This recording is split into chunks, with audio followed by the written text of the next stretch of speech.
might have had his worst game of his career, unfortunately. He committed 5 turnovers, including throwing an interception in overtime that sealed the 22-19 win for Los Angeles. Philly has now dropped 3 straight games.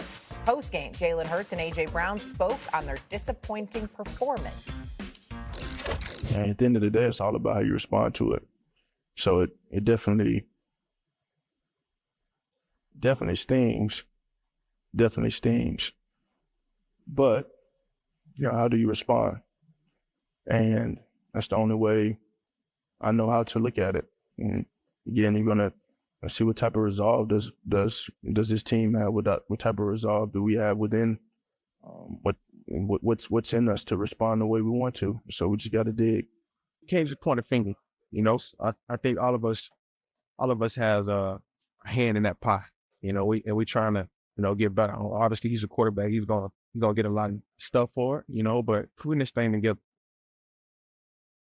So with the poor performance, Jalen Hurts becomes the first Eagles player with 5 turnovers in a game since Donovan McNabb in 1999. The Eagles overall have committed 9 turnovers in their last 3 games after turning it over only 4 times through the first 10 weeks. This is not something we're accustomed to seeing, obviously, from Jalen Hurts, but now the level of concern raises, I think, for all of us. So after the meltdown last night, Jeff Saturday, what level of concern are you at with this Eagles offense? Yeah, I'm very concerned because I don't think they know who they are. And I think, I came on here and I think it was Drew Brees and I and Canty, we were all in this conversation. And I said, listen, everybody wanted this. It's such a boring offense to watch. They won that way. It was a very low-risk, high-reward profile that they were playing under. And I understand their run game was struggling.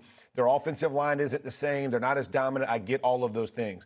But there is a style of play that translates to wins for the Philadelphia Eagles. Their defense can carry. You saw it last night. They could have won that game even after 5 turnovers because of how good their defense is. The problem is they listened to all the outside noise. So they began to try to change who they are. Now they want to put Jalen Hurts. They had 13 snaps, I think, under center. Everything else was from the gun. He's trying to play drop back pass all night, throws it 40 times. We saw what ends up happening.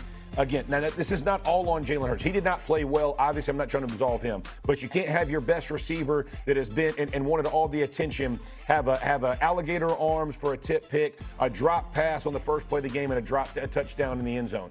Everybody else has got to pull their weight as well. So my concern is, does Sirianni get them back and figure out a formula? Here is the formula and the path for the Eagles to win.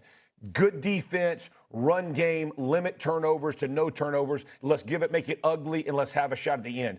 They beat the Packers. They beat some really good teams. They are very capable, but not if they're going to be a turnover-prone football team. Jeff, I understand what you're saying about their formula for success in the past, but you can't continue to do the same things and allow the rest of the NFL to catch on to what you're doing and find answers in terms of how to neutralize it, right? Yeah, sure. The other guys, the other coaches and players, they get paid too.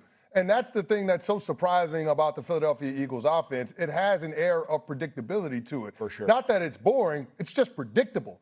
And at some point, that predictability leads to ineffectiveness. You got guys that have professional pride that you're lining up against every single week. And what I'm seeing when I turn on the TV is that Jalen Hurts and A.J. Brown and Devontae Smith and Saquon Barkley look like a shell of their former selves. And it's not because they're washed up. It's because their head coach is not giving them the answers to the test and giving them counters to how defenses and how teams are trying to neutralize them. Listen, your top 2 receivers, they can run other routes other than a slant, a go, and a hitch. I promise you. Saquon Barkley, he can run the football on a run play other than inside zone or belly. I promise you. But that's all you're getting from this Eagles offense. You had 1 hard ball run in the 20 rush attempts that Saquon Barkley had last night.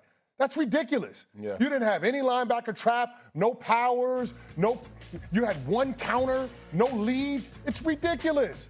There's no variety to anything that the Philadelphia Eagles are doing on that side of the ball, and it's creating the worst version of the best players on that team. When we talked about Coach Nick Sirianni, he's received a lot of criticism over the years, including how he responds to criticism from time to time. And all he's going out and done is guided the team to 2 Super Bowls and won a Super Bowl title. Yeah. And is one of the winningest coaches in the NFL over the last several years. So the man is proven to be big time. But what we have to do is we have to have an honest discussion because CC, especially with you and Jeff as well, I know numbers matter, okay? Because numbers tell us a story, not the whole story, but it tells us a story. So let me throw out a few numbers that I had researched, okay? Number one, 2 or fewer touchdowns in 7 of the 13 games this season for the Philadelphia Eagles. They entered this week with the league worst 3-and-out punt rate, the worst in the National Football League. Okay, so we got that going on, right?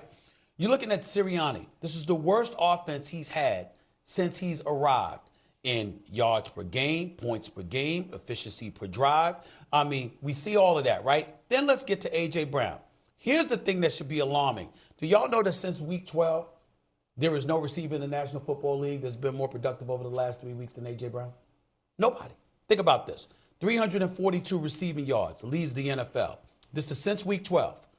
24 receptions, tied for first in the NFL. 18 first down, leads the NFL. 35 targets, second in the NFL. 3 touchdown passes, tied for third. And they've lost every game. Yep. What A.J. Brown, what we were saying that they needed to do and change things up and get him more actively involved, that has happened. And they proceeded to be on a 3-game losing streak. So when you talk about Sirianni not providing the players the answer to the test, you're absolutely on point, CC, because the bottom line is this. We saw Saquon Barkley rush for a 52-yard touchdown and 122 yards last night. We saw A.J. Brown have 100 yards receiving. You had a 100-yard rusher and a 100-yard receiver and a defense that held Justin Herbert to 46% completions, sacked him 7 times, and after their opening drive, neutralized him the rest of the game, and still lost. This comes down to something being very, very wrong with the Philadelphia Eagles, primarily you not protecting the football and turning the football over for sure, but also the fact that, again, they don't know who they are. Because when you need to call, when you have to get a victory, it comes back to your identity. It comes back to you knowing who you are and reminding people, this is who the hell we are. The Eagles don't have that element about them right now. Well, there's nobody that would look at them and pick up Green Bay, Seattle, or L.A. to lose to these Eagles. Nobody would pick that. So Stephen A. makes a good point. Okay, so there's all these issues, right? At first, we're like, where happened to the run game? Then you got A.J. Brown saying, I want the football more. And then now all of a sudden, Jalen Hurts is turning the football over. And the offense doesn't have a lot of variety. Okay. Aren't all these things kind of fixable, though? I mean, does this look like we know? Fixable in week 15? I don't know. What were you doing the first 14 every weeks? Every week it feels like we have a different problem, though. Like now A.J. Brown's getting the ball. Now Saquon Barkley's running the ball. Now we got an issue with our quarterback. Like if everyone could just get on the same page. I think I'm asking. I don't know. Part of the problem, and this is what I live with. Part of the problem is they've listened to the outside. When it was boring and people were upset. How do you know that, Jeff? They were winning.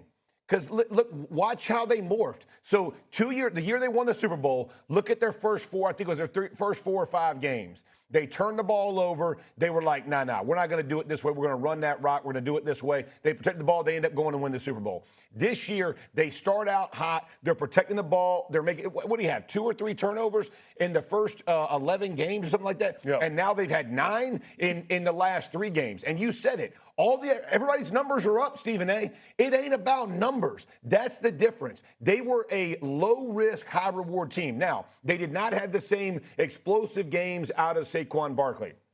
I understand that. And everybody's like, well, they can't win. But they did win. They went and beat Green Bay. They go and they beat teams, and they may be ugly wins, but they won games because they allowed their defense and they played within themselves. Turnovers can be a high predictability of wins and losses. I know it's not the number one, but it's a big deal, y'all. And you saw them, even with 5 turnovers, they had a chance to win this game late. They're a really good football team if they don't have self-inflicted wounds. When you try to go throw the ball around and you go to gun and you go throw the ball 30-plus times, the ability for the other team to make plays goes way up. That's just a fact of life. But, Jeff, they were doing that last year.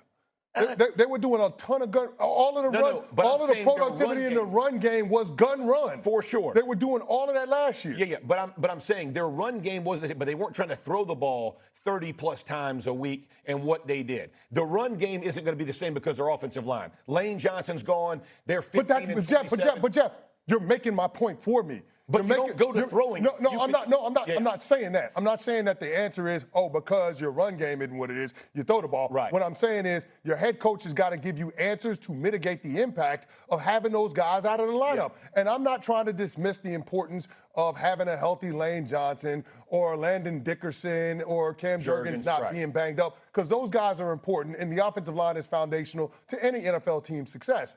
But your head coach has got to find ways to help you offset that. Look at the team that was across from you last night. Right. They lost both their starting tackles this year, Rashawn Slater and Joe Alt. And yet they're sitting there 9 wins, and they just bested you. Not because they did. Now, hold on, let me finish. Not because they did anything special, but because they didn't get in their own way and turn the ball over and make critical mistakes. But what happens when you press, what happens when you don't have an identity, is exactly what we saw from the Philadelphia Eagles last night. And the last time I checked, when it comes to establishing an agenda and an identity for a team, that's the head coach's job. We can't just like Nick Sirianni when we like his offensive coordinators like Shane Steichen and Kellen Moore. Talk to me when you lose those people and what happens in the following season and how you perform.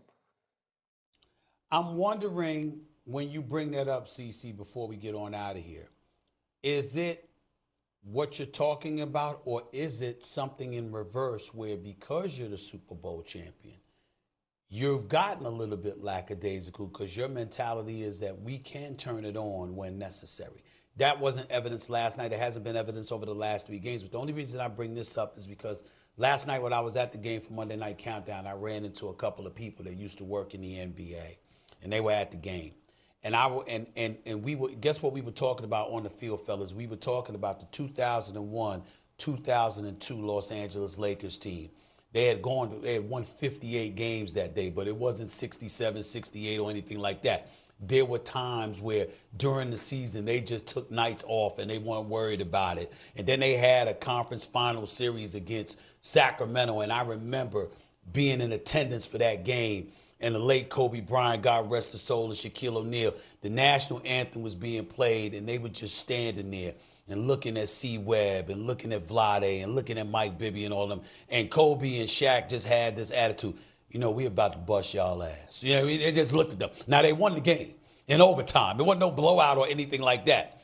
But there was something about it where we can turn it on when we want to. That was them. And people were talking about the Eagles last night at the game.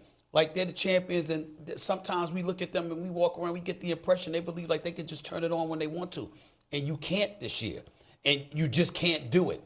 And I'm wondering whether or not that has factored in at all. If not now, did it factor into the equation at least early in the season, and now chickens are coming home to roost? That's what I'm asking. If they feel like they can, now is the time. Ooh. Let's turn it on, because we're running out of time here, and here come the Cowboys creeping up on the division.